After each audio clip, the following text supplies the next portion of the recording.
me out, you bus whack. Hello and welcome to another episode of Pete and his bus.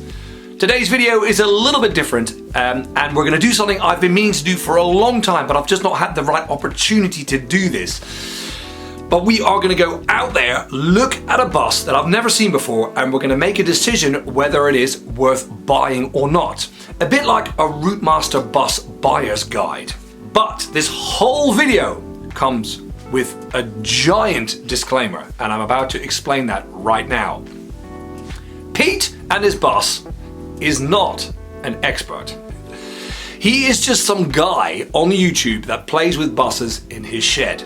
So the information I am giving you could very well be completely incorrect. And I recommend that if you did want to go out there and buy an actual Routemaster bus, you should seek professional help from someone like Lord Barrington himself. He will give you a full-blown report of what the mechanical state is of your bus, and you can then make an informed decision. Okay, so that's the disclaimer done, that's my advice, but I'm still gonna make this video and you can come with me and see what I would look at if I were to be buying a Routemaster bus. But basically don't trust anything I'm saying. I'm actually quite a strange guy. I mean, I talk to my scooter a lot. It's a bit worrying, isn't it? Yeah, don't listen to me. I'm just some weirdo on the internet. About 6 months ago, a friend of mine contacted me and said he was interested in buying a Routemaster bus. So I've been quietly looking around and checking what's for sale, and nothing's really been available until this bus cropped up. We had a discussion about it and he's asked me to go and check it out.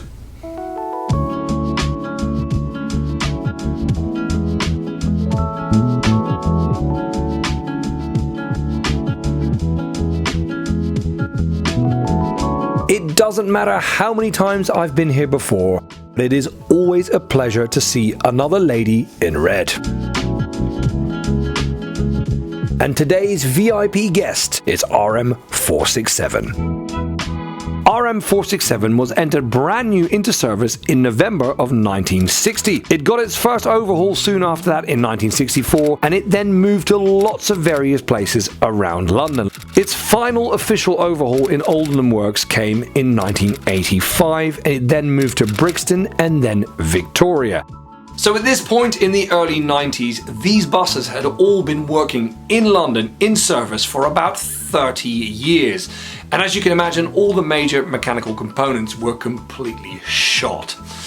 They were also hideously out of date, so a program was created to sort of bring these buses back up to date so they could go for another big stretch, and this involved swapping out the engines. Now there was a bunch of engines that were used. One of them is the Cummins C series, which is the one I have in 2355. They also used various Scania units, and there was also the Iveco. Now, the Iveco is not necessarily a bad engine, but compared to the other ones on offer, it's not really the one you'd pick. And of course, 467 got the Iveco engine. At this point, RM467 goes back to work with its Iveco engine. A few years later, for some reason, the original registration is removed from the bus, and then in the early 2000s, different strip lighting is fitted. But in a twist of fate, when they add and change the strip lighting, they also swap out that Iveco unit for a DS9 Scania engine. And this is good news. Her last day of service came in July of 2004, and she then went into preservation, where she was, funnily enough, reunited with that original registration WLT467. And this brings us roughly up to date. It's time to inspect a bus. I'm going to work my way from the outside in, and on the outside, of course, we'll start with the body. And actually, it's the most significant part of a Routemaster. In the original brief, the designers were told that the buses had to be more economical to run. And the way they did that is by designing custom-made bodies that were completely aluminium, which made the buses lighter, hence they used less diesel.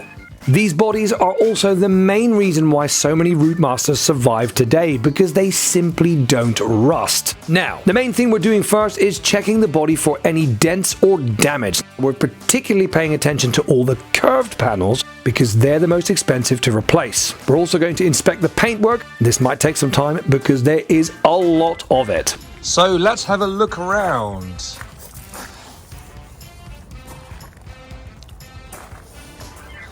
Now don't be alarmed, guys, these buses always live outside and they're always sort of working condition.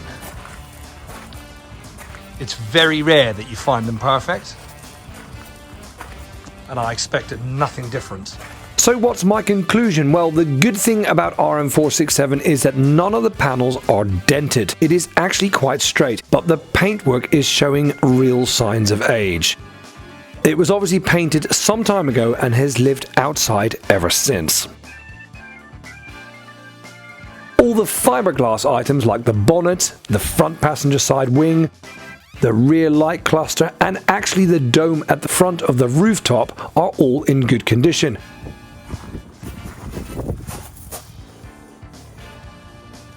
So apart from the paint flaking off here and there and a bunch of electrolysis where the different metals used on the bus have reacted, all she really wants is just a proper rub down and a repaint. Now, some of you will have noticed that RM467 is sporting a full set of destination blinds. In this case, it's Route 159, obviously the final route that this bus ran when it was in service. But this is actually quite a rare thing. Buses don't usually come with blinds. They're a type of optional extra that you've got to pay for. And as you can imagine, they're quite thin on the ground and can be very expensive. Also, the rollers that they sit on often go missing, and they're also no longer available and very difficult to find. There is a company, however, out there that still makes these blinds, and that's Squirrel Preservations. But again, with the cost of materials today and the labor involved in creating them, it is also not a cheap affair. So if your bus does come with a full set like this, it is a massive added bonus. Let's have a look and see what they're like. These are actually quite good, which is great. Very nice. Now remember guys, if you are planning on repainting your bus, do leave room in the budget to buy all the graphics that go on the outside of it. And yes, they are all still available. Now, whilst filming RM467, I actually ran into a little bit of a problem because I brought some of my camera equipment which I had forgotten to charge up. So guess what came to the rescue? This is the Jackery 2000 V2 solar generator. It is effectively a battery pack with a built-in inverter for power on the move, but this one is powerful. With 2042 watt hours of capacity and with a 2200 watt strong output, it can basically power 99% of all your devices and charge them all up at the same time. But it also has two 3-pin domestic socket outputs, so you can effectively power an entire caravan or camper. It was rated by Frost & Sullivan as the world's lightest and smallest 2 kilowatt per hour solar generator, and this is really important in the real world. It is all well and good having a giant generator that you can power a small village with, but the problem with it is it's going to weigh well over 250 kilograms. You won't be able to move it, and unlike this, you wouldn't be able to just chuck it in the back of your car. So to see how good the Jackery actually is, I recently plugged in my entire bus bar and it ran it in the cold for a very impressive 6.5 hours. So do I personally recommend one of these Jackery 2000 V2 power packs? 100% yes. I could have recharged the pack to about 80% in less than an hour and then of course go again. On top of that, the Jackery comes with a really cool app for your smartphone so you can check its status from a distance rather than walking up to it constantly. And my favorite, you can buy solar panels that plug straight into the side, so when you're doing a busy event in the summer, they will literally prolong your power output and or charge it up when it's not being used. So guys, if you are interested in a Jackery power pack, make sure you check out the link in the description. I've also added a special discount code for you guys to get some money off, and actually let me know how you get on. This pack is going to be powering the Pete and his boss hub stroke office in RML 2730 from here on out. A big thank you to Jackery. Let's get back to RM467. So let's have a look inside. actually nice and tidy in here. So we've got the eyes down cloth rather than the original. That does let it down, but it is correct. It is what they ran. Obviously, everything up here was painted white after a certain era, and all these orange grab bars went from silver to orange. We have got something fairly rare here. We haven't got the big old fiberglass advertising. We've got the sort of slightly more minimalist looking lights. They didn't do these for a very long period of time. Although they're not great, they're not as bad as the big fiberglass units. They're really, really horrible. Obviously, it'd be lovely to have the original bulbs, but in this case, they've sheeted over it. Other than that, it all looks fairly good and correct in here. Pretty standard interior downstairs. Now, upstairs, let's have a butcher's. Quite like these, they're not very common. The stair lights, they were put on like that because a lot of the plastic ones get kicked off. Nice and warm up here. And for those of you that have been in an old bus before, there's a certain smell that comes off the seat. It's like a slightly damp smell. It is completely and utterly unique to these vehicles.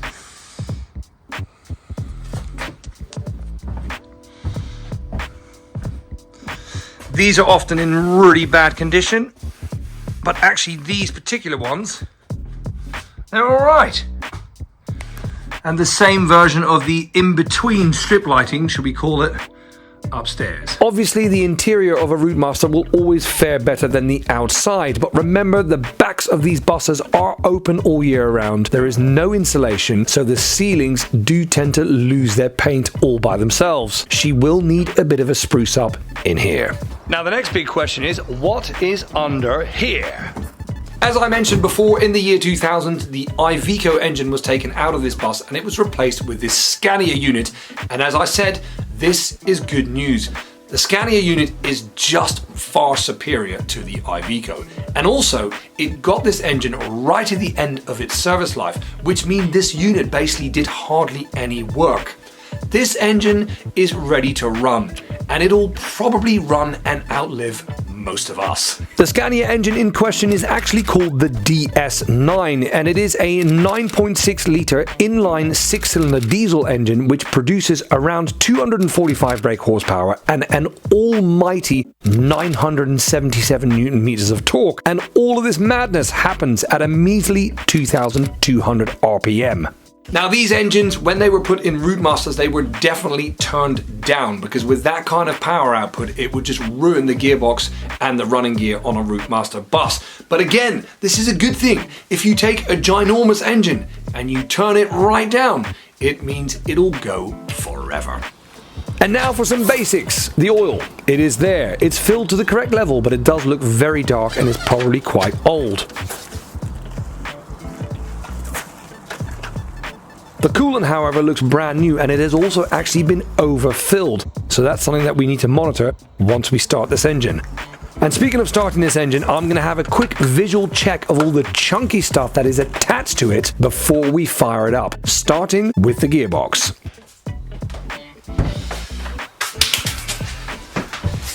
Now, on first impressions, it's fairly oily up here. But that is not uncommon. Another thing that eagle-eye viewers will have noticed straight away that the backup braking system, called the quill drive with its belts, is completely missing. And that is because the more modern Scania engine does away with that system altogether. And now for the flywheel. The main reason why I'm taking this cover off is because I want to have a good look and a listen once the engine is running. So far, so good.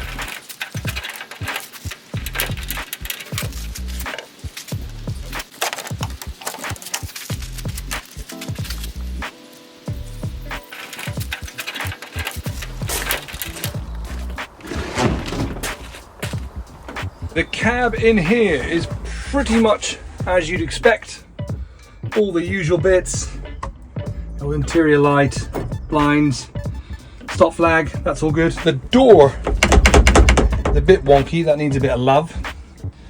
Speedos, they hardly ever work, we'll find out.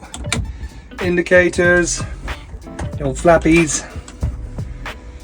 Steering wheel is in fairly good condition. That feels good. not too much effort required to move that about. And then the usual controls up here. So let's try and fire it up.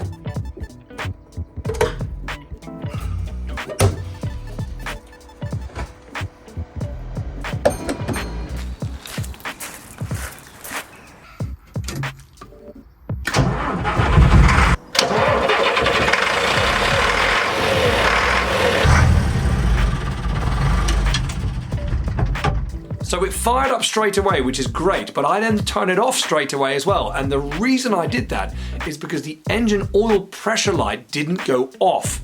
So the bus is effectively telling me that the engine has no oil pressure. Now, I played about with the ignition a bit, sort of switched it on and switched it off again, and the light was kind of flickering.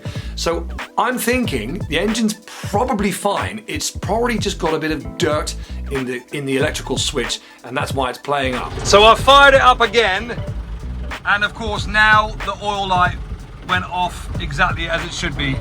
So I think it's probably just a faulty light. Obviously it's a very worrying thing, but it's gone off properly now, so fingers crossed. So the test will be to plug it back in. So I'll have that on. Right, there we go. She's come back on.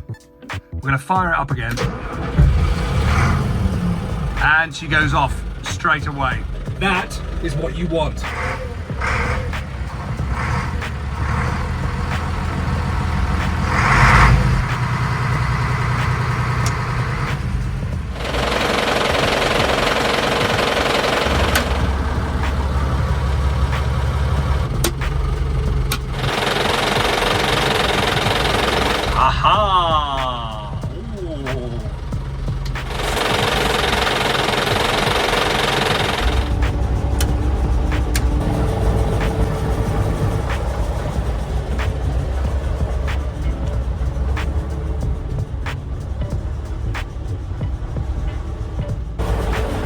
Now that the engine is running, there are several fluid levels we can check.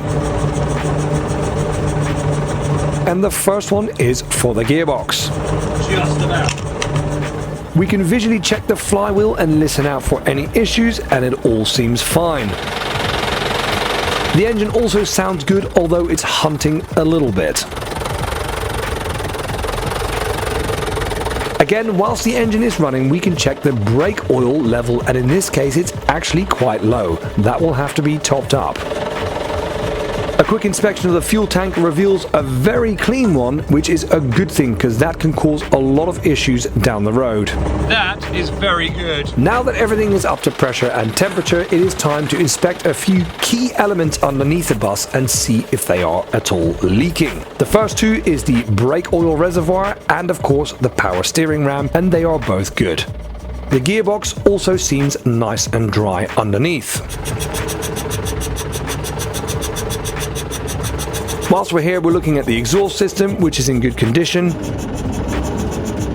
The rear differential has quite a lot of surface rust, but it is nice and dry. Whilst we're here, we're also looking at the rear subframe, which is a very common place for rust. This one, yes, has surface rust, but is generally in good condition. The one thing I did notice though is that the fuel tank is extremely rusty, even though it's so lovely and clean on the inside, so this will have to be treated at some point.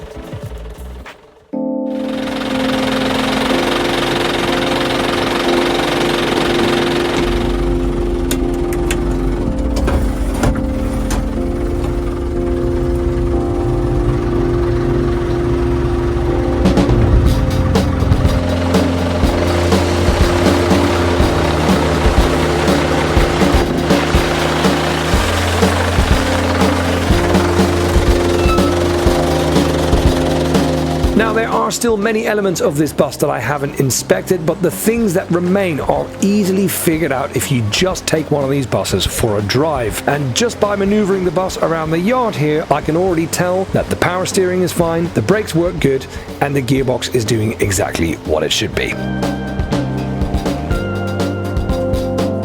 There we go, the first part of my inspection of RM467. Now there's obviously still bits I've got to check out, but what's my opinion on it? I actually think it has the potential to be quite a good bus, and the reason why I say this with confidence is because the guy who bought it out of London Transport and preserved it, he actually bothered to do the MOT every year, all the way up until like 2018. So he was obviously on top of the maintenance for that bus to pass that MOT every year round. So that fills me with confidence that it has had rather good maintenance in the past. The one thing that does let it down, of course, is the body. Guys, these buses are massive, they're expensive to paint, so if you want something really nice, you've got to factor a big old chunk of money in the price to actually get that sorted. So that's the thing that lets it down, but overall, I think it has the potential to be a really good bus. Obviously, if I were to move forward with it, all the mechanicals would need a proper service. A lot of little bits would probably need adjusting to get it really, really nice. So yeah, there we go. Now, if my friend wants to move ahead with this whole thing, then of course you're all invited to come and watch. My next step would be to do a proper test drive and get a real feel for the thing, then sit down with him, have a frank conversation about what we've got, and then discuss the price and see if he's willing to pay that. Now, this leads me nicely onto the value of this bus. Just bear in mind that I'm going to talk numbers, but tomorrow they could be completely incorrect because the values of these things, they change like the direction of the wind. But the bus has been advertised for £35,000. I don't think it's a million miles off what it's worth, but the body lets it down. So I think it is probably slightly too steep. That's my personal opinion. You can all make your own decision by looking at all the information. Anyway, that's all I can do at the moment. I am going to have a conversation with my friend. If we do move ahead, there will be a part 2 of this video, so watch this space. In the meantime, I'd like to thank my sponsor, Jackery, and of course, I'd like to thank all of you for watching, and we'll see you next time on Pete and his Bus.